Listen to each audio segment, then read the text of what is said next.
কৈলাসহর পুর পরিষদের hawkers corner এলাকায় বাজার শেড নির্মাণ নিয়ে দুর্নীতির অভিযোগ খণ্ডন করলেন চেয়ারম্যান চপলা রানী দেবরায়।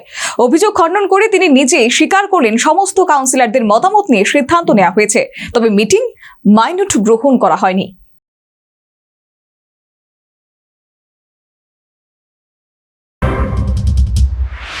কৈলাসহর পুর পরিষদের হকার্স কর্নার এলাকার বাজার শেড নির্মাণে দুর্নীতি চলছে, এমনটাই অভিযোগ তুলেছিলেন কৈলাসহরের বিধায়ক বীরজিৎ সিনহা।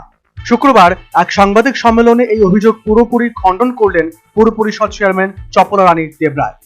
এদিন চেয়ারম্যান দাবি করেন সমস্ত কাজই 2020 সালে নিয়ম মেনে টেন্ডারের মাধ্যমে সম্পন্ন হয়েছে এবং কোনো চুরির ঘটনা ঘটেনি, বরং পুর পরিষদের পক্ষ থেকে দখল হওয়া সামগ্রী উদ্ধার করে তা ডাম্পিং স্টেশনের নির্মাণ কাজে ব্যবহার করা হয়েছে, ফলে প্রায় 30 লক্ষ টাকার সাশ্রয় হয়েছে।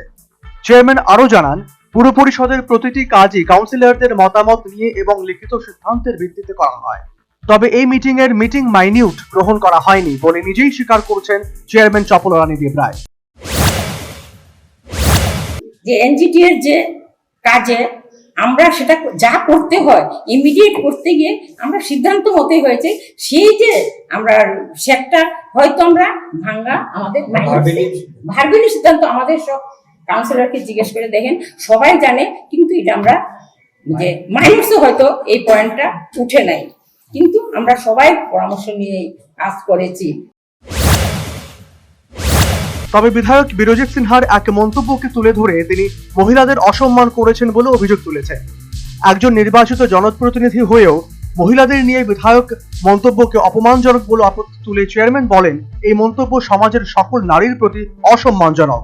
এই ঘটনাকে কেন্দ্র করে কৈলাসহরের রাজনৈতিক পরিস্থিতি ক্রমেই উত্তপ্ত হয়ে উঠেছে বলে মনে করছেন রাজনৈতিক মহল। Bureau report, news vanguard.